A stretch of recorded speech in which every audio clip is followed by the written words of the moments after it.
gun. Move!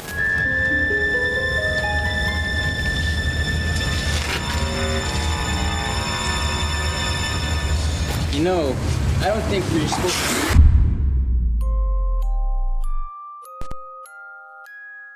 24 disturbing moments from children's TV, 7 levels. From the most disturbing Muppet Show performance in history to a Japanese cartoon featuring an insane amount of violence, these are the most unsettling moments ever shown on children's television. The deeper we go, the more disturbing these shows will become. Let's start at the tip of the iceberg. Disclaimer. Level 1. Salty the Songbook. Born in 1979 from the minds of devout Christians Ernie and Debbie Rottino, Salty the Singing Songbook was specifically designed to teach children Christian values through music. With a heartfelt song, a praise-filled chant. Nobody could have predicted this blue songbook character would become a source of childhood trauma for millions that would last decades. In early versions of the character, Ernie Rottino simply wore blue face paint and a weird afro wig to create Salty. Later iterations employed more elaborate prosthetics and eventually a full animatronic costume to sell the illusion. But nothing could overcome the fundamentally unsettling image of a man pretending to be a giant blue book with a face. The uncanny valley effect was overwhelming. And also just straight up weird. We needed something that kind of told the story more, that caused the story to happen, that tied the songs together. Things got worse when the Rottinos decided to introduce Blooper, Salty's dog. Now, sure, they could have used an actual dog, but why go to all the trouble when they could just, I don't know, dress a human person in a partial dog costume while still keeping some of the human features visible? So much easier, right? Blooper. One reviewer described Blooper as a demon dog from the depths of your subconscious. Pretty accurate. Children watched in horror as other child actors petted what was clearly a man in a dog suit, complete with his tongue hanging out. What a treat for everybody. Even with these disturbing elements, Salty spread to churches everywhere, with the character teaching biblical truths through song for over 40 years. For many children, however, these lessons came packaged with nightmares. Jigsaw, Mr. Nosybonk. Mr. Nosybonk first debuted in the second series of the BBC children's educational program Jigsaw in 1980. The show was aimed at 4 to 7-year-olds, intended to help them learn the basics of reading and writing. Instead, it delivered nightmares in the form of a character wearing an expressionless white mask with a prominent penis-like nose and a fixed toothy grin. A childhood horror has returned. Mr. Nosybonk was played by a mime artist named Adrian Headley, who wore a frankly creepy combination of formal evening attire in the form of a black dinner suit, bow tie, and white gloves, none of which went with the weird mask and wild Einstein-like white hair. The character was supposed to be playful and educational, but he seemed more like a creepy freak. Nosybonk would appear in outdoor scenes filmed around Britain, often jumping out unexpectedly from behind objects or emerging from public toilets. I don't think we should really pull on that thread. All this occurred while the cheerful tune "A Hippo Called Hubert" played in the background to remind children that it's whimsical, not intensely creepy.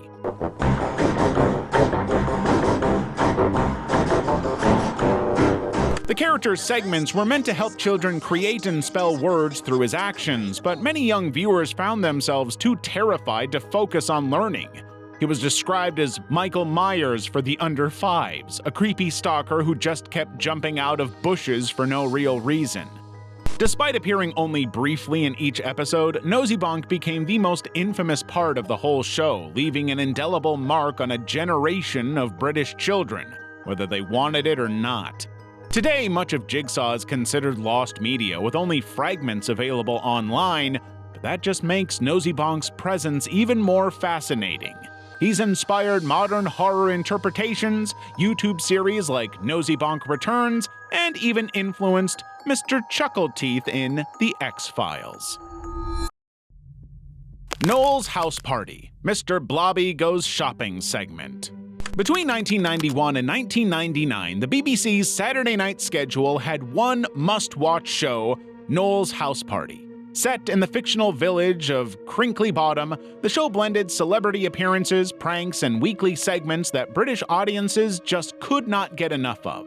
But among all these segments, none became more infamous than those featuring Mr. Blobby, a towering pink creature covered in yellow spots with bulging green eyes and a permanent toothy grin, and a very, very weird voice which we will, of course, have to talk about. Mr. Blobby likes to be comfortable, so it's important that he's happy with the seating arrangements. The Mr. Blobby Goes Shopping segment was a fan favorite. The premise was that Mr. Blobby would visit a supermarket and, in his own chaotic way, turn it into a total calamity. But nobody really thought about how unhinged the whole thing would become. As the segment opens, Blobby immediately struggles with basic tasks. He can't control his movement, stumbling into displays and knocking items over without acknowledgement or remorse. His attempts to use a photo booth for a passport picture create some bizarre, distorted images that highlight his already, vivid appearance. But the voice is what makes Blobby so disturbing. It's an electronically modulated nightmare where he repeats only the word blobby in varying tones that somehow convey emotions ranging from excitement to rage. When frustrated, his breathing becomes heavy and distorted, creating sounds that resemble demonic possession more than light Saturday night family entertainment. When Blobby encounters bread at the counter, he loses his mind, using a baguette to play an air guitar. No wonder bread is a staple of our diets. It's so versatile.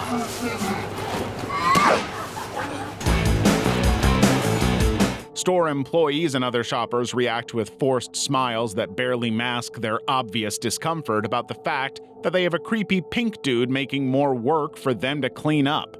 By the segment's end, the supermarket lies in total disarray. And of course, instead of consequences, Bobby receives a reward for being the millionth customer. You're our 1 millionth customer, and I have great pleasure in telling you that your shopping today is costing you nothing. This strange celebration of destruction only reinforces the segment's underlying sense of wrongness. Chaos rewarded, normalcy punished. A good role model for kids. Level 2. Mr. Meaty, Fishing Tapeworm Scene. You may not know Nickelodeon's puppet show Mr. Meaty, but you should. The episode Moochmaster P stands out as one of the most disturbing pieces of children's television ever aired, if only for how disgusting the whole thing is. The episode begins with Josh bringing a homemade meatball sandwich to work. Parker begs for just one bite, but devours nearly the entire sandwich, leading Josh to call him a moocher, setting the episode's bizarre events in motion. Parker? Oh. Don't be a moocher. You see, Parker loves it. He embraces his new moocher identity, roaming the mall and conning people out of their food with increasingly manipulative tactics. He convinces a police officer his donut might make him sleepy and vulnerable to criminals. Or tricks a woman into letting him test her mystery burrito by suggesting it might contain dog or cat meat. With each successful food heist, Parker grows bolder. He's a pro by this point. But when Parker returns to Mr. Meaty, he's still hungry. So he grabs a raw burger patty straight from the microwave and consumes it without a second thought. What Parker doesn't realize is that the uncooked meat contains a tapeworm, which quickly makes itself at home in Parker's digestive system. Oh, Josh! You gotta help me! I can't eat anything without him disappearing! Yeah, one of those old classic kids' TV tapeworm episodes. Parker quickly realizes something is strange. Despite continuing his mooching ways, he's not feeling satisfied by any of it. The tapeworm is consuming everything before Parker can digest it. The parasite grows larger and larger inside him, creating a visible bulge in his stomach, and when Parker opens his mouth, viewers can see the tapeworm's head emerging from his throat. The only solution in Josh's mind is to grab a fishing rod and dangle bait in front of Parker's open mouth. The tapeworm, sensing food, extends further out of Parker's throat like some kind of alien. Josh hooks the creature and begins what has to be one of the most nauseating scenes ever aired on a kid's TV show. As he reels the fishing line, the impossibly long parasite emerges from Parker's mouth. Once we're finally past that nightmare, an Australian zookeeper appears offering to buy the tapeworm. Josh and Parker happily sell it to him, hoping he'll be able to look after it or study it.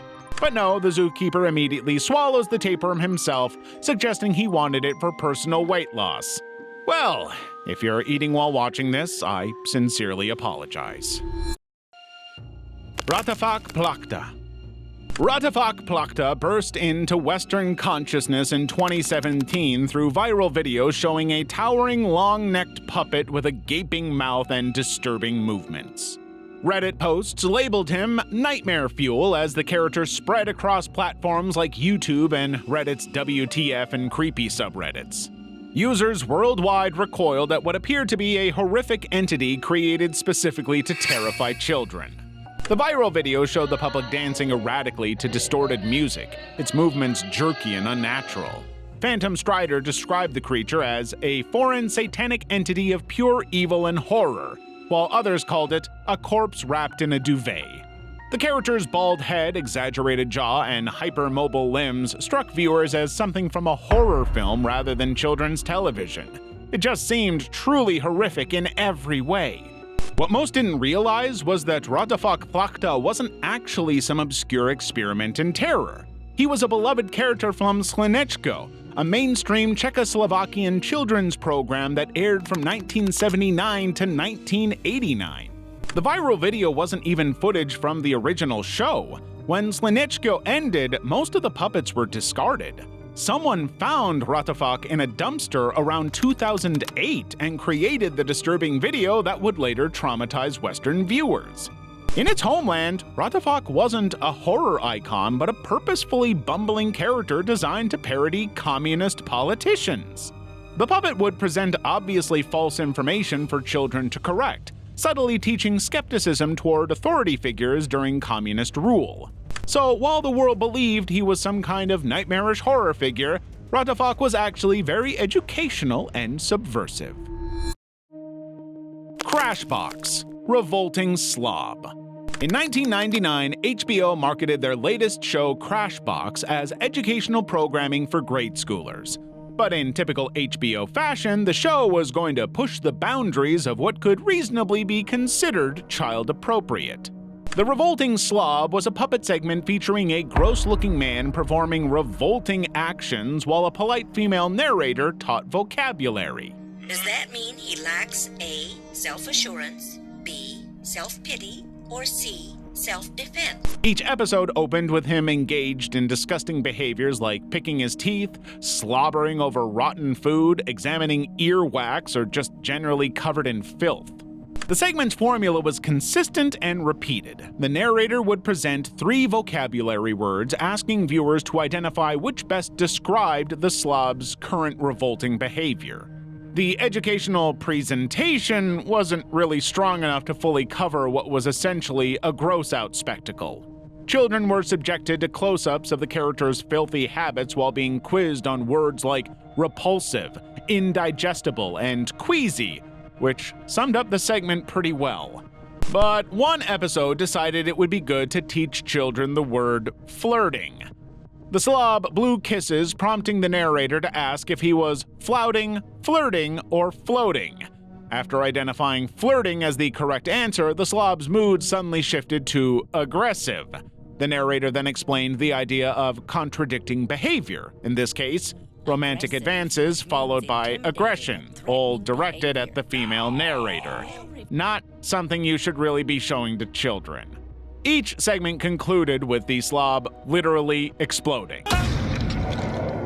The narrator would casually define a destruction-related word like detonating or exploding immediately before the character violently burst apart for no reason, before the segment would end with the casual reassurance that no slobs were harmed in the filming of this show. Parents who allowed their children to watch HBO family programming assumed they were accessing educational content, which they were, technically, But their children were also exposed to a character who lived in squalor, ate styrofoam, examined his earwax, and exhibited inappropriate romantic behaviors toward the narrator. I'd like to teach the viewers a few new words.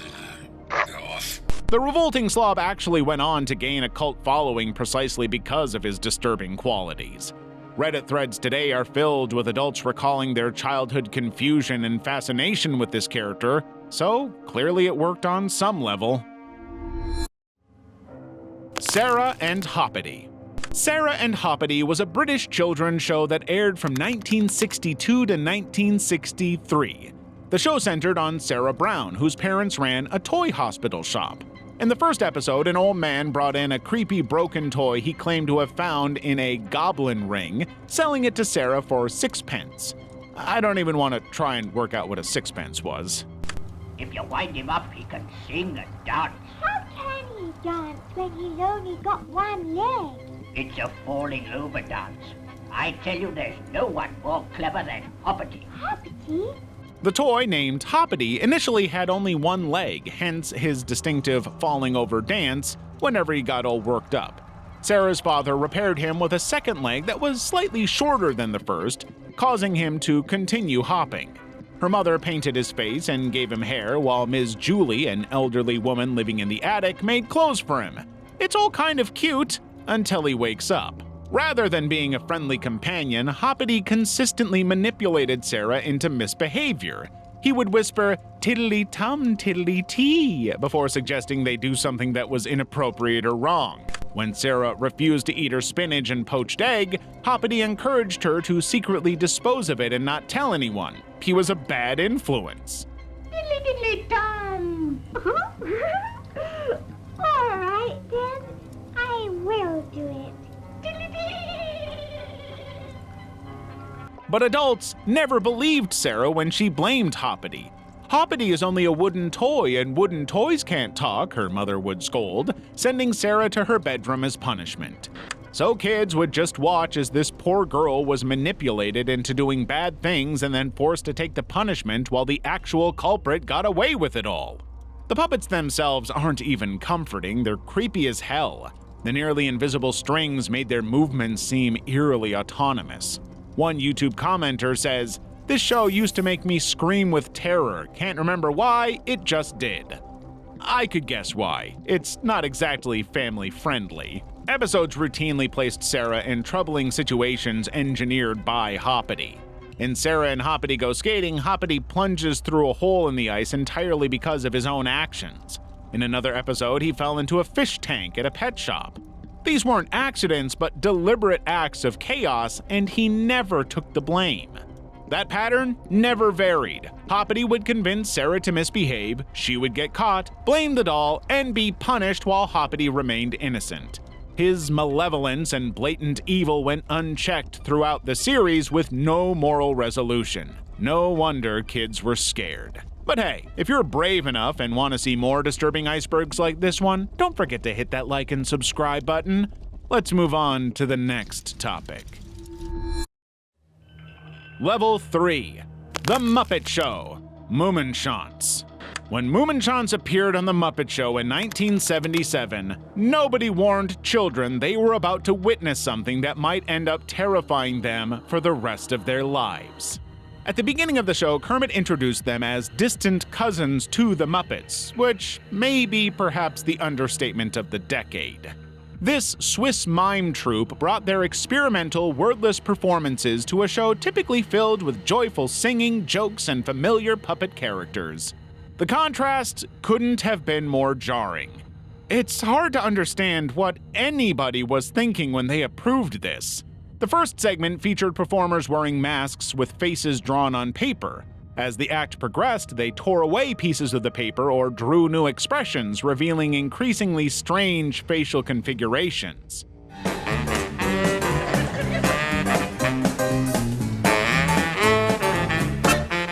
Then came the talk spot with Kermit. Unable to speak, the Mummenschanz performers instead blew bubbles and inflated parts of their masks. Children watching at home were confronted with silent, expressionless figures whose eyes would suddenly expand and deflate. A visual nightmare burned into young minds expecting typical Muppet antics. But the most disturbing segment was undoubtedly the Clay Faces performance. Two Mummenschanz performers wore malleable clay masks, sculpting their facial features in real time. One performer masterfully created beautiful sculptures with his face, while the other struggled. His jealousy escalated into a weird competition that ended with both faces mashed together in what one reviewer described as one big clay face mess, and a lot of therapy. This episode stood in total contrast to anything else ever seen on The Muppet Show. Young viewers sat frozen, processing the surreal imagery of human-sized creatures with shape-shifting faces contorting in silence. It was bizarrely nightmarish for such a joyful show. As one reviewer from Tough Pigs recalled decades later, Mummenschanz left me feeling like I wanted to cry in the shower. The Mummenschanz troupe continued touring globally after their Muppet Show appearance, but for a generation of children in the 1970s, they remained those terrifying masked people who once invaded the Muppet Theater and transformed innocent puppet fun into experimental horror. Ich mich Lauraland, Carbuncle. In the 1990s, an entire generation of Dutch children were haunted by the same entity, Carbuncle. He wasn't a monster from a horror movie or some kind of serial killer. He was the villain in Ich mich Lauraland, an educational TV series designed to teach children how to read and write. The premise was that Mick lives in Lauria, a kingdom obsessed with words and reading. Everyone there loves letters except Carbuncle, a one-eyed creature who can't read or write because his species is incapable of doing so. In een donkere, duistere hoek woonde een knorrige, harige eenoog. Carbuncle. Maar Carbuncle kon niet lezen en niet schrijven. In a fit of rage, Carbuncle deletes Lauria's entire alphabet, leaving everyone illiterate.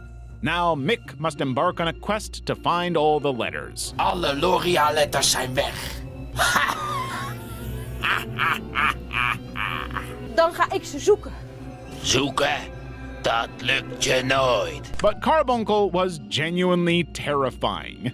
With his single eye, grotesque appearance, and accompanied by ominous music wherever he appeared on screen, he sparked genuine fear in the young audience. Oh, ze komen. Groeien. Ja. Mick. Children across the Netherlands would cry whenever he appeared, with parents even reporting their children having recurring nightmares about him. The backlash was immediate. Parents launched petitions demanding Carbuncle's removal from the show entirely. The producers, realizing their miscalculation, began making changes. They removed the intense music that played during his appearances. They gradually altered his appearance throughout the series, making him more and more human to reduce his frightening impact. It didn't work. Carbuncle became a shared cultural trauma for Dutch millennials. Even decades later, adults who watched the show as children can vividly recall their fear. Ask any Dutch person between 23 and 33 years old about Carbuncle, and they'll likely have a personal story about how this character affected them. Thankfully, they found other ways to learn the alphabet. Tiny Toons, One Beer. In 1991, Tiny Toons Adventures aired Elephant Issues, an episode containing 3 segments. The first 2 were standard cartoon fare, but the third one, titled One Beer, shocked viewers with its unexpectedly dark content. The segment begins in Buster Bunny's kitchen. Buster opens his fridge and asks Plucky Duck and Hampton Pig what they'd like to drink. Juice, milk, soda, or a cold one? The trio discovers a bottle labeled simply beer, and despite initial hesitation, they decide to drink it. What are you thinking, Buster? Let's drink it. Drink it! Again, let me remind you, this is for younger audiences. What follows is a rapid descent into disturbing territory. After just a few sips from a single bottle, the characters transform dramatically. They develop bloodshot eyes, stubble appears on their faces, even on Plucky's bill, and their clothing changes to stereotypical drunk attire. The animation deliberately warps and distorts, showing the world from their intoxicated perspective. Their behavior deteriorates quickly. The characters slur their words, act inappropriately toward female characters who reject them in disgust, and stagger through town. You babes wanna hang? Or what? Farfarama, they've been drinking! Then things get darker because they steal a police car. Plucky, who admits he doesn't even know how to drive, takes the wheel while intoxicated. How does it feel to be DWI? DWI, what's that? DWI! Driving while intoxicated. Ah, that's ridiculous. I don't know how to drive. They careen dangerously through the streets, eventually driving up a mountain road where they will create the most shocking moment in Tiny Toons history. The trio drives off a cliff, their car plummeting downward before crashing into a cemetery. The bottle of beer somehow survives intact, landing upright in front of the wreckage. The characters are then shown as angels, complete with halos, ascending to heaven, clearly implying they've died. Just when viewers process this horrific turn, the scene pulls back to reveal the characters were acting on a studio set. Buster removes his costume, saying, "I hope the kids got the message," with Plucky adding, "Yeah, drinking's uncool." Well, that's dark. The segment only aired once on Fox Kids before being pulled and banned. Despite being intended as an anti-alcohol PSA, the exaggerated, almost satirical approach backfired, with critics noting it potentially made drinking look fun rather than dangerous. Who'd have thought? Poppy the Performer. Poppy the Performer is a Japanese children's 3D CGI anime that aired on Kids Station between 2000 and 2003. The show centers around Poppy, a psychotic clown in training, and his reluctant assistant Kedamono, a purple wolf who wears masks displaying his emotions. Each episode starts with the characters attempting circus tricks, but it quickly descends into brutal violence. In Knife Thrower, Poppy catches Kedamono practicing knife throwing on a target resembling him, which triggers Poppy to use Kedamono as his own target, stabbing him directly in the face. Insane. But I do have to assure you that death isn't permanent in this world, which might be worse. Characters die and return without explanation, creating a nightmarish cycle of inevitable violence. Characters are regularly put through numerous ways of suffering. One particularly disturbing episode shows Poppy practicing fire breathing, accidentally bringing aliens to Earth, setting them on fire, and then setting them on fire again just because he can. In Swallower, an episode so violent it never aired on TV but was released on DVD, blood and gore are prominently featured as Poppy suffers internal injuries from sword swallowing gone wrong. You get the picture.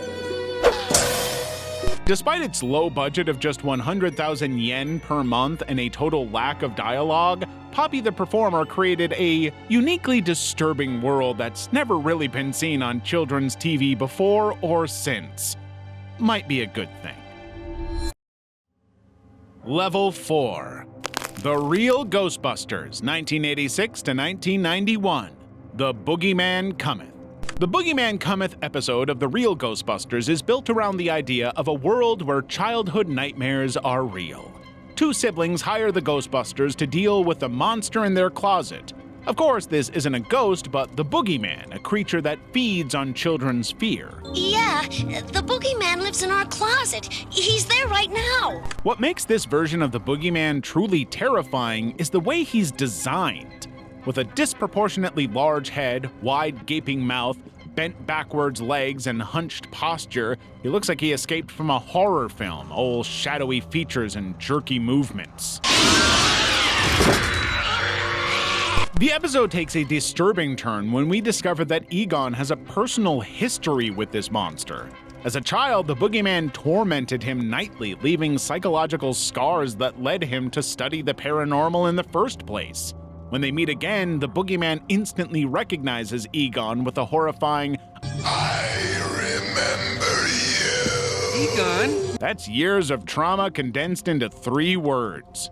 But then the team discovers the Boogeyman lives in his own twisted dimension, connected to children's closets worldwide. This pocket realm defies physics with impossible architecture, featuring doors floating in space and paths leading nowhere. It's a haunting ground for criminals where he can access any child's bedroom, which also means that the standard ghost-busting equipment doesn't work on the boogeyman. He isn't a ghost, he's something worse. A Class 7 repeating corporeal entity that targets children. The Ghostbusters must venture into his realm armed with a ghost bomb rigged to their proton pack set to overload, essentially risking their lives to save the world. The resulting hyperspatial implosion might just seal off the boogeyman's realm forever. The show doesn't shy away from showing genuine childhood terror. When the boogeyman returns for revenge against the children who reported him, there's a suggestion he intends something way more sinister than just scaring them. Today, the episode ranks as one of the most disturbing in animated television history, earning it the top spot on many scariest cartoon episode lists decades after its airing. Merry Melodies: Life with Feathers. In 1945, Life with Feathers, a Merry Melodies short, released at a time when cartoons were all about ultra-basic slapstick comedy. But that's not what audiences got here.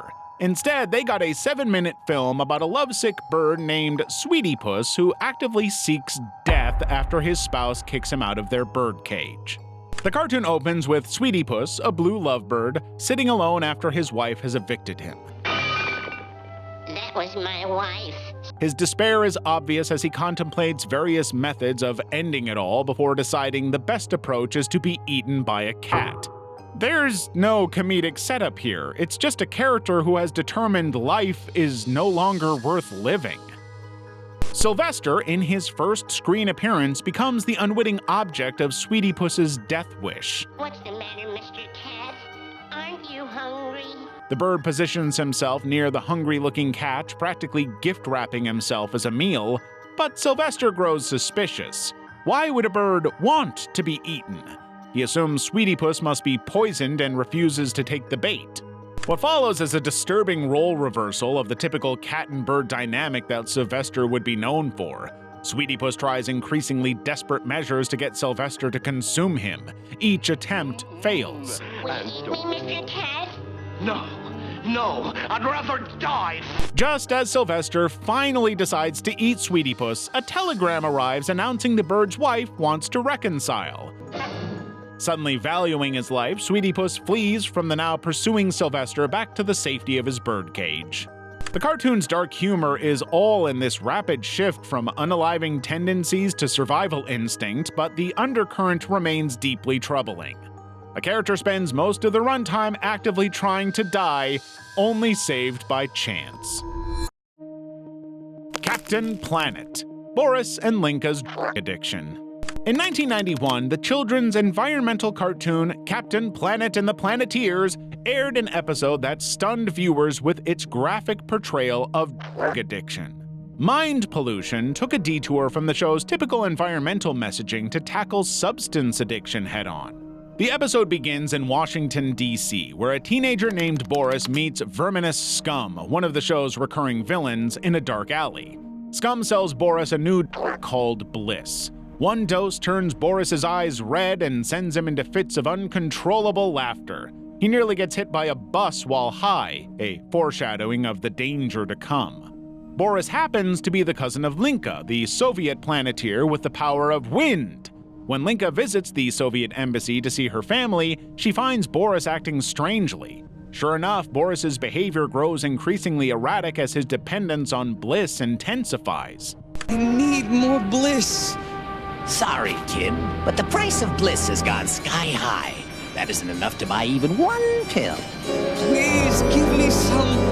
I am in agony. In a particularly disturbing turn, Boris tricks Linka into consuming Bliss by hiding it in her food. The addiction spreads to Linka, rendering her useless to the Planeteer team. Without her, they cannot summon Captain Planet, leaving them vulnerable as Scum's army of drug-addicted zombies terrorize the city. The Planeteers take refuge in the Capitol building, but Boris leads the mob there. In one of the most shocking scenes ever aired in a children's cartoon, Boris jumps through a glass window in his desperation for more drugs. Severely injured and in withdrawal, Boris is given more Bliss by Scum. The climax comes when Boris consumes half a bottle of Bliss at once. The other Planeteers try to stop Linka from taking the rest, but the damage to Boris is already done. In an unprecedented moment for children's television, Boris dies on screen from a overdose, his pulse gone. Bliss killed him. I'm sorry. No, you are lying. Boris, it's me, Linka. Wake up! Devastated by her cousin's death, Linka finally breaks free from her addiction. The Planeteers summon Captain Planet, who defeats Scum and destroys his supply. The episode ends with the addicts recovering while Linka mourns Boris's death. Are You Afraid of the Dark? The Tale of the Night Shift. The Tale of the Night Shift has to be one of the most genuinely frightening episodes of Are You Afraid of the Dark? The episode wastes no time establishing its horror credentials, opening with a hospital setting. Pretty good place for a scary story, right? Felix, a maintenance worker looking for a water pump in the hospital basement, encounters what appears to be an attractive young woman. But suddenly she transforms into a vampire and attacks him.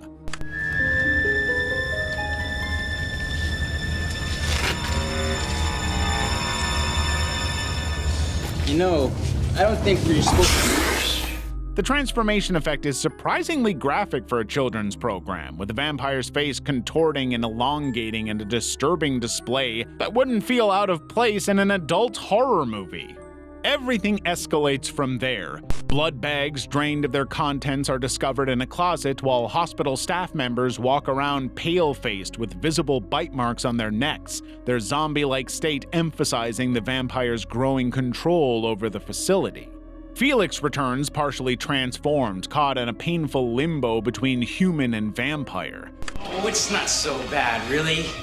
You'll soon find out for yourself. What are you doing, man? What is your problem? He desperately fights against his transformation while trying to help Amanda and Colin destroy the vampire's coffin, but it's clearly hurting him. By the end of the show, the vampire dangles Amanda over the edge of the hospital roof, threatening to drop her several floors and drink what's left. When Colin and Felix finally manage to destroy the coffin, the vampire erupts into flames and plummets from the building rooftop. The show doesn't shy away from it at all. It's shockingly brutal. The episode's willingness to embrace genuine horror elements and its refusal to soften its frightening imagery make it stand out as a daring entry in children's television that clearly wasn't afraid of the dark. Bold for a Nickelodeon show. Level 5. Miburi TV. Inappropriate outfit for kids show. Miburi TV was a seemingly innocent Japanese children's dance program featuring eccentric choreographer Sasuga Minami teaching dance moves to young children. Like many children's shows, it aimed to promote parent-child interaction while improving memory and physical stamina through dance. But the program's wholesome, if weird facade began to crumble in January 2014 when international viewers noticed something, shocking about Minami's attire. She was regularly appearing wearing a red and white costume emblazoned with shockingly inappropriate English text, curse words, adult comments, and the graphic names of genitals. And worst of all, the costume seemed to have been custom-made specifically for the show rather than purchased off the rack. What makes this situation particularly bizarre is that Minami apparently wore this same outfit across multiple episodes.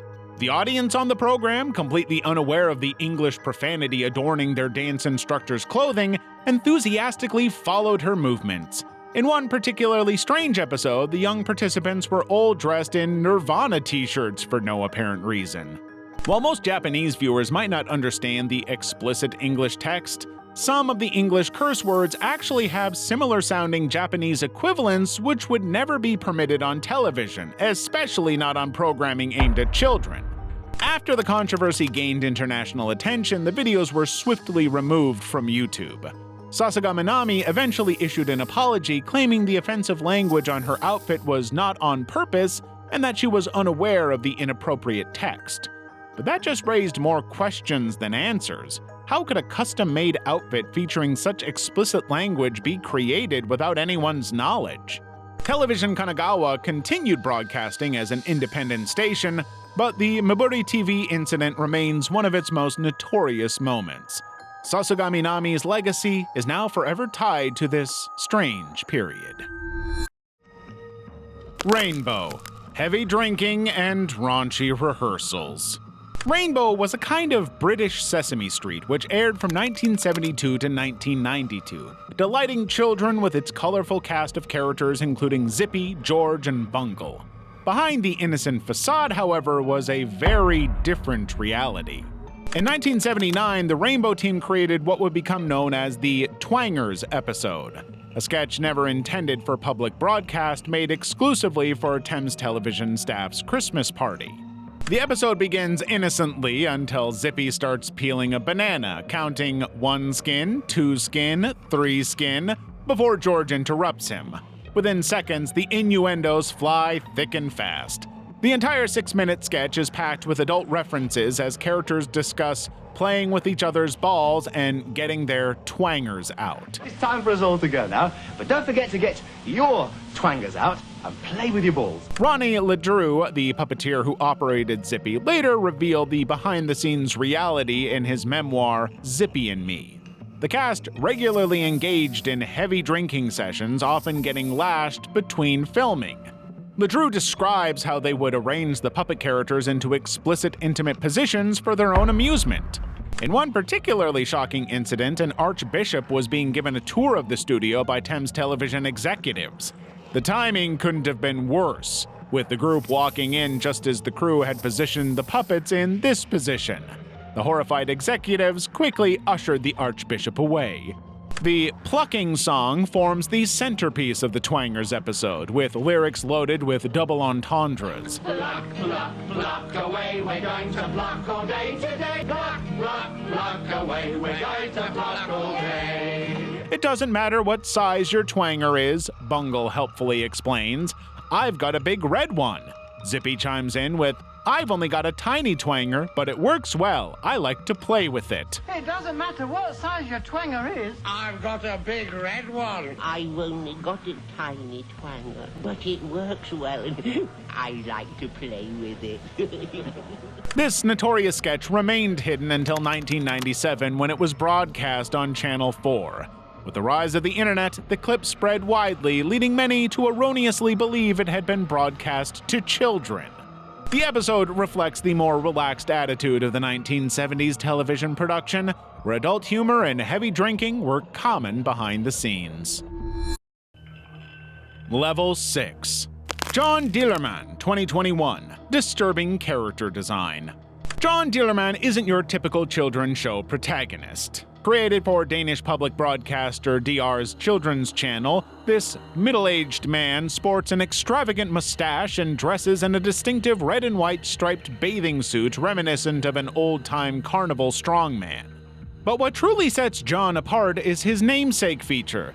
Dillerman literally translates to man in Danish. The show's defining trait is his impossibly long, candy-striped that matches his outfit. But somehow this thing is prehensile, meaning John can control it like an elephant's trunk or a monkey's tail. The can extend several meters in length and often acts independently of John's wishes, creating the central conflict in each 5-minute episode. It's very, very odd. In the show's opening sequence alone, John uses his extraordinary appendage to tame a lion threatening a group of children. John Dillermand, han er verdens længste dillermand. Der er næsten ikke noget, han ikke kan. This sets the tone for everything that follows. Throughout the series, John's penis performs all manner of tasks. Walking dogs on a leash, stealing ice cream, raising flags, pouring fuel onto a barbecue, and even acting as a helicopter to rescue drowning children. One episode shows John attempting to light a grill but fearing the fire. He steps back and uses his extended to pour gas over the charcoal and light a match. In another scene, he ties neighborhood dogs' leashes to his genitals while picking up an order at a sausage shop. During Christmas, he saves Santa Claus and helps deliver presents in the most bizarre ways possible. The show, aimed specifically at children aged 4 to 8, was developed with child psychologists who apparently thought it was just fine. Yet it premiered in the middle of Denmark's first Me Too movement, the worst possible time. Despite DR's insistence that the show isn't about genitals, but about being true to oneself, including your flaws, critics argue it normalizes locker room culture and sends troubling messages about male behavior. Gender researcher Christian Gross called it perpetuating the standard idea of a patriarchal society. Nevertheless, the first episode attracted over 250,000 Danish children in just 5 days. During the European Carnival in 2021, John Dilleman was even a popular costume choice, with people creating and selling outfits featuring the character's distinctive, appendage. Visokais, a children's show about bodily functions. Tucked away in the Swedish television landscape between 2012 and 2014 was a children's program that took bodily function education to startling literal extremes. Visokais featured two main characters who weren't just named after bodily waste, they physically embodied it. The titular characters were a yellow urine stream, bis, and a brown fecal matter, kais. If that wasn't explicit enough, the show's very name was a clever linguistic trick. Swap the first letters and you get kisopais, directly translating to pee and poop in Swedish. The show structured itself as a talk show where these hosts would discuss bodily functions with a frankness that left many adult viewers squirming. Each episode centered around different parts of human anatomy and how they function. Children might have giggled at the bathroom humor, but the visual presentation was deliberately uncomfortably literal. The show gained international notoriety in 2013 when Russian state television channel Rossiya 1 aired clips as evidence of Western moral decay during Ukraine-EU negotiations. The Russian anchor Dmitry Kiselev declared it exemplifies the kind of Western decadence that awaits Ukraine if it decides to join the EU and turn its back on Russia. It takes a special mind to make poop political. The concept proved popular enough to run for 3 full seasons and spawn a radio adaptation in 2015, though listeners were at least spared the visual elements that made many parents uncomfortable. One performer described playing the fecal character as the most fun I've ever had, so whether it's educational triumph or troubling example of taking literalism too far depends entirely on your comfort with seeing animated waste products discussing digestion over breakfast. Life with Grandpa, 1985. Disturbing cult practices.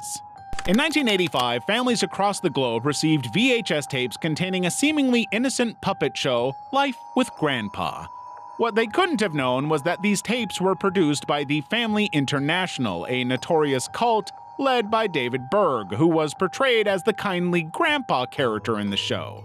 From the first episode, the show hammered home a disturbing message. Trust and obey. Children were repeatedly told through song and stories that they should never question adults. The right thing is to obey, puppets would cheerfully sing, encouraging young viewers to smile and follow instructions without hesitation. One particularly freaky musical segment featured a song about a robot with visible breasts designed for a male scientist's pleasure, as the lyrics describe the robot as specially made for him. Grandpa was shown fondling the robot's chest area while singing about how she gets excited when he puts in his key. And she gets excited. This blatant, inappropriate content appeared in an episode about not giving in to sin, and again, this was not for an adult audience. The show mirrored an illustrated book series called Life of Grandpa that contained even more explicit content depicting intimate acts not involving adults. Both were part of Berg's larger teaching promoting what he called the law of love, which normalized this kind of inappropriate physical contact. In fact, the show worked to reinforce a lot of questionable traditions, depicting women as subservient and men as authority figures beyond questioning. Episodes would feature scenarios where female characters existed primarily to serve and please the males, particularly Grandpa, who was portrayed as an all-knowing, godlike figure. All of this was carefully constructed because the show was never just entertainment, but a calculated indoctrination tool designed to normalize mistreatment for an entire generation of children raised in this cult. Level 7. Joy Junction, 1978, Ronald Brown's disturbing background. Joy Junction was an American Christian television program that aired from 1979 to 2005, featuring a cast of characters led by Sheriff Don, who taught children manners, values, ethics, and biblical history in the fictional town of Joy Junction. Thank you, and welcome to Joy Junction. Among the regular cast members was Ronald William Brown, a ventriloquist who performed with his puppet Marty. Their segment involved teaching children about morality and Christian values. In one particularly memorable episode titled Dirty Pictures, Brown and Marty presented a dialogue about avoiding adult content. Marty explained how other children had tried to get him to look at inappropriate images. They said, Marty, come over here and take a look at our pictures. So I walked on over there and I took a look. And do you know what it was? In the scripted exchange, Marty continues, Well, it was in Arizona, I'll tell you that right now. Ron, they were looking at some dirty pictures and they wanted me to look too. When asked what he did, Marty proudly states he refused because God will see, even if parents aren't around. Brown then praises Marty, citing Bible verse 2 Timothy 2:22 about running from evil thoughts. The disturbing irony emerged in 2012, when authorities arrested Brown. Investigators discovered hundreds of illegal images on his computer and storage devices, including pictures showing victims bound and subjected to extreme acts of suffering. Even more horrifying, chat logs revealed Brown had discussed committing extremely distressing acts with another man, Michael Arnett. Brown had specifically targeted a boy from his church, photographed him, and discussed eating him in online conversations. Court documents revealed the extent of his intent, making it impossible for anyone to give him the benefit of the doubt. He was guilty. Joy Junction was quickly pulled from broadcast after Brown's crimes came to light. The network worked to scrub any mention of the show from their websites and schedules. Brown received a 20-year prison sentence in 2013 and died in 2020. The show is now considered partially lost media, with only selected clips and episodes resurfacing online. Tomorrow's Pioneer, 2007, disturbing Palestinian children show. In April 2007, Palestinian children tuning in to Al-Aqsa TV encountered a new program featuring a Mickey Mouse lookalike named Farfour. Tomorrow's Pioneers mimicked the format of educational children's shows, complete with an 11-year-old host named Sarah Barhoum, colorful sets, and call-ins from young viewers. But the content quickly revealed the show's true purpose. Farfour didn't just teach the alphabet. He preached about Islamic supremacy and armed resistance against Israel. Children called in to recite poems glorifying AK-47s.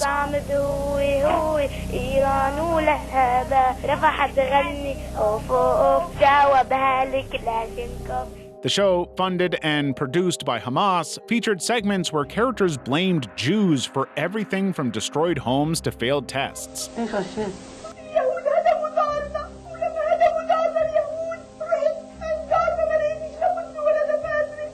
The first season built toward a shocking finale where Farfour was interrogated by an actor playing an Israeli official demanding land documents. When Farfour refused, viewers watched as he was beaten to death on screen.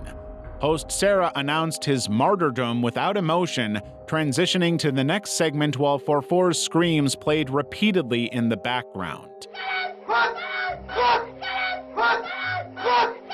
نعم أحبابنا الأطفال لقد فقدنا أعز صديق لنا فرفور. A new character named Nahul, a bumblebee, replaced Farfour. His voice was described as ear-piercing. Months later, he too died, allegedly after Israeli authorities denied him medical treatment. Next came Asud, a rabbit who openly declared his intentions to eat the Jews before dying from injuries sustained during an Israeli airstrike. The fourth mascot, a bear named Nasur, continued the pattern of extremist messaging.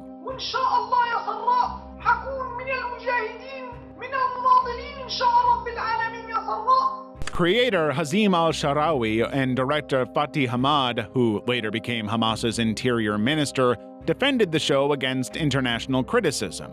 When Disney demanded they stop using a Mickey Mouse knockoff, they simply killed off the character and introduced new ones. While Hamas officials claimed the show taught proper values, scenes showing characters throwing rocks at caged lions, complete with laugh tracks, and celebrating death revealed its true purpose, using familiar children's programming techniques to normalize extremism for the youngest viewers. If you're still in the mood for more disturbing content, why not check out this video on the creepiest children's movies?